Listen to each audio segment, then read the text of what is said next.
होली हो या फिर हो दिवाली, सभी त्योहारों में चार चांद लगा दे ये चांद जैसी दिखने वाली मिठाई। तो हेलो दोस्तों, शुभांगी होम किचन में स्वागत है आपका।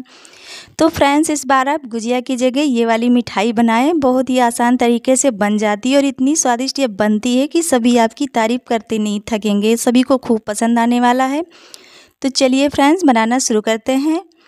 सबसे पहले मैंने लिया एक बड़ा चम्मच घी डाला है पैन में। गर्म होते ही थोड़ा सा सूखा नारियल डाल दिया है, थोड़ा सा काजू, थोड़ा बादाम, थोड़ी सी यहाँ पर किशमिश ऐड किया है, थोड़ा सा दालचीनी भी ऐड कर दिया है। तो आप ड्राई फ्रूट्स की क्वांटिटी थोड़ी सी कम या ज़्यादा अपने हिसाब से कर सकते हैं। साथ ही इसी के साथ मैंने डाल दिया 1 से 1.5 चम्मच सूजी। तो सूजी ऑप्शनल है, आप चाहें तो डालें या फिर स्किप कर दें।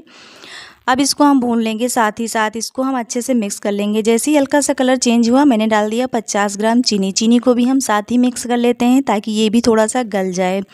तो जैसे ही चीनी हमारी गल गई है, अब इसमें हम ऐड करेंगे मावा। तो मावा मैंने घर पर ही तैयार किया है, ये 100 ग्राम है तौल में। तो हमें इसको इस तरह से तोड़ करके हाथ से डाल दे रही हूँ। तो इसको हम डाल देंगे हाथ से मसल करके डालने के बाद हम इसे अच्छे से मिक्स कर लेंगे ताकि इसमें अच्छे से मिक्स हो जाए, अच्छे से बाइंडिंग आ जाए पूरे मसाला और मेवे में। तो हमें इसी तरह से चलाते हुए इसको मिक्स कर लेना फ्रेंड्स। तो हमने हल्का हल्का ही ड्राई फ्रूट्स को भूना है, बहुत ज़्यादा कलर चेंज नहीं करना है। इस तरह से हम भून लेंगे चलाते हुए। तो अब लास्ट में हम डालेंगे इसमें इलायची पाउडर। तो इलायची पाउडर डालने से इसका फ्लेवर बहुत ही अच्छा आता है, इसे ज़रूर डालिए। और इसे हम मिक्स कर लेते हैं, मिला लेते हैं। तो ये हमारा ये गुजिया का स्टफिंग, चांद वाली मिठाई का, चंद्रकला का स्टफिंग बनके तैयार हो गया है। तो इसको हम निकाल करके बाहर रखते हैं 10 मिनट के लिए ठंडा करने के लिए। तो जब तक ठंडा हो रहा है, इधर हम आटा लगा लेते हैं। तो यहाँ पर मैंने लिया है 2 कप मैदा। इसको मैंने छान लिया, पहले से छान करके मैंने ले लिया है मैदा। तो इसमें हम घी का मोयन लगा रहे हैं, आप चाहें तो तेल का भी लगा सकते हैं। तो थोड़ा थोड़ा डाल करके हम इस तरह से मोयन लगाएंगे। तो ये छोटे चम्मच से लगभग 5 चम्मच था। हम इस तरह से हाथ से मसलते हुए मोयन अच्छे से लगा लेंगे। तो देख पा रहे हैं लड्डू जैसा बन गया, इसमें बाइंडिंग हो रही तो परफेक्ट, अगर नहीं हो रही तो आप थोड़ा सा और डाल लें। और अब हम इसका एक सॉफ्ट सा डो बना करके तैयार करेंगे। तो मैं यहाँ दूध से ही डो लगा रही हूँ, आप चाहें तो पानी से भी लगा सकते हैं। दूध से भी, जो भी अवेलेबल हो आपके पास, आप उससे लगा लीजिए। तो ये देखिए मैंने मुलायम सा ही डो बना करके तैयार किया है। इसको ढक के रख देते हैं रेस्ट पर। तो इतना मुलायम सॉफ्ट सा डो बनकर तैयार हो गया। तो हाथ से मसलते हुए इसको हम ढक करके छोड़ देंगे रेस्ट पर। तो चलिए, मैंने ढककर छोड़ दिया है 10 मिनट के लिए। तो अब 10 मिनट हो गया है फ्रेंड, ये देखिए अच्छा सा ये हो गया है सॉफ्ट सा। इसको हम हाथ से मसलते हुए चिकना सा कर लेंगे। चिकना से करने के बाद ही हम आगे का प्रोसेस करेंगे। तो इसको हाथ से मसलते हुए मैंने चिकना सा कर लिया है। करने के बाद ही हम छोटी छोटी सी लोइयाँ काटेंगे। तो हमें इसी तरह से छोटी छोटी लोइयाँ काट करके तैयार कर लेना है। तो इससे बहुत सारी बनकर तैयार हो जाएंगी, क्योंकि छोटे छोटे साइज़ में ही बनाएंगे। तो एक लोई लेंगे, इस तरह से पेड़े के आकार में कर लेंगे। तो सभी लोइयों को हमें पेड़े के आकार में ही इसी तरह से कर लेना है, करके तैयार कर लेना है। तो इसको हम बेलन से नहीं बनाएंगे, हाथ से ही बनाएंगे। एकदम सॉफ्ट सा आटा बनकर तैयार हुआ है। तो सॉफ्ट सा ही रखिएगा। इस तरह से मैंने हाथ से ही बढ़ा लिया है, बढ़ा करके इसको तैयार कर लिया है फ्रेंड्स। तो दूसरा भी हम इसी तरह से करके तैयार कर लेंगे। तो साइड साइड में इसमें हम पानी लगा देंगे। पानी लगाने के बाद ही भी अब दूसरा भी हम तैयार कर लेते हैं। तो सेम प्रोसेस से हम दूसरे को भी तैयार कर लेंगे। इसमें बेलन से हमने नहीं बढ़ाया है, बेलन हाथ से ही बनाइए, हाथ से ही हो जाता है। तो मैंने हाथ से ही तैयार किया है इसको। एक ही साइज़ के मैंने 2 पीस बना लिए। बनाने के बाद इसमें भी हम थोड़ा सा पानी लगा देंगे। तो हमने जो ये स्टफिंग बना करके रखी है मावा और चीनी का, जो मसाले डाल करके, इसका हम इस तरह से लड्डू के जैसे बना लेंगे। छोटा सा बिल्कुल लड्डू, जितना इसमें आ जाए उतना बड़ा हमें लड्डू बना लेना है। तो देख पा रहे हैं मैंने कितना छोटा सा लड्डू बनाया है। इस पर रख देंगे बीच में सेंटर पर। और जो दूसरा हमने रोटी बना करके रखी है मैदे की, उसको हम इसके ऊपर से चढ़ा देंगे। तो इस तरह से चढ़ा करके हम साइड साइड इस तरह से खींचते हुए बढ़ा देंगे बाहर की तरफ, ताकि ये अच्छे से ये पैक हो जाए अंदर। तो अब हम क्या करेंगे, इसको इस तरह से उठाएंगे। उठाने के बाद ही हम इसमें डिज़ाइन करेंगे।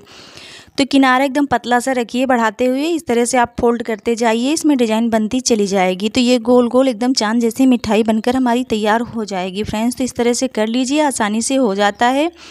आपको गुजिया कटर की ज़रूरत नहीं है, आपको बेलन की भी ज़रूरत नहीं है, आप हाथ से ही बना सकते हैं इसे।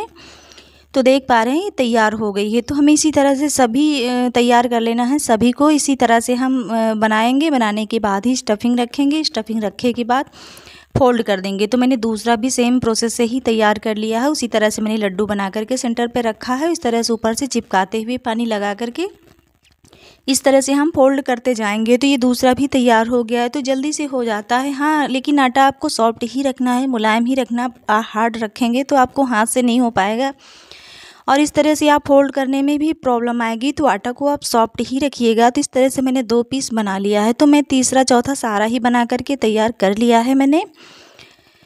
तो अब यहाँ पर मैंने चढ़ा दिया है पैन में तेल। तेल अच्छा सा गर्म हो गया है तो हम इसको अब डाल देते हैं एक एक करके। तो बहुत ज़्यादा मतलब हीट तेल नहीं होना चाहिए, मीडियम गर्म ही होना चाहिए, नहीं तो ये कलर पकड़ लेगा जल्दी से और ये अंदर से कच्चे हो जाएंगे तो ये क्रिस्पी नहीं बनेंगे। तो हमें मीडियम आंच में ही इसे पकाना है और इस तरह से हम ऊपर से करछी से तेल डालते जाएंगे ताकि ऊपर भी अच्छे से पकता जाए। जैसे ही नीचे से हल्का सा कलर चेंज होगा तो हम इसको पलट देंगे।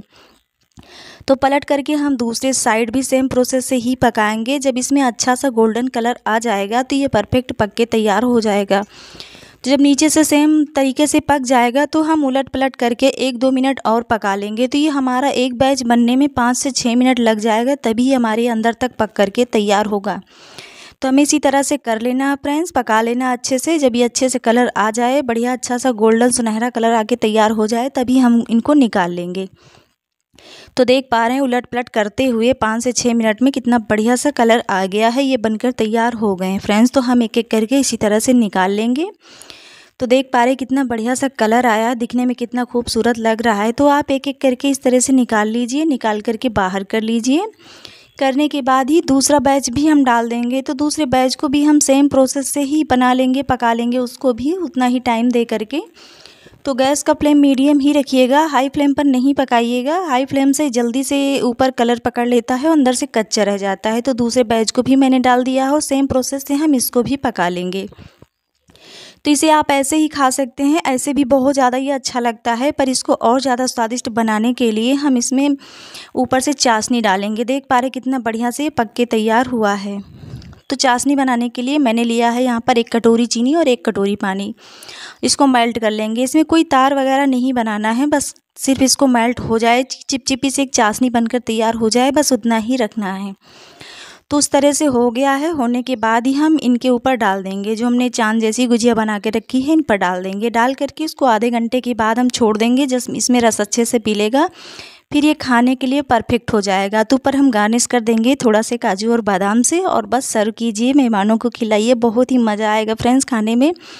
तो बाय बाय, फिर मिलती हूँ नई ब्लॉग में नई रेसिपी के साथ। तब तक के लिए बाय बाय।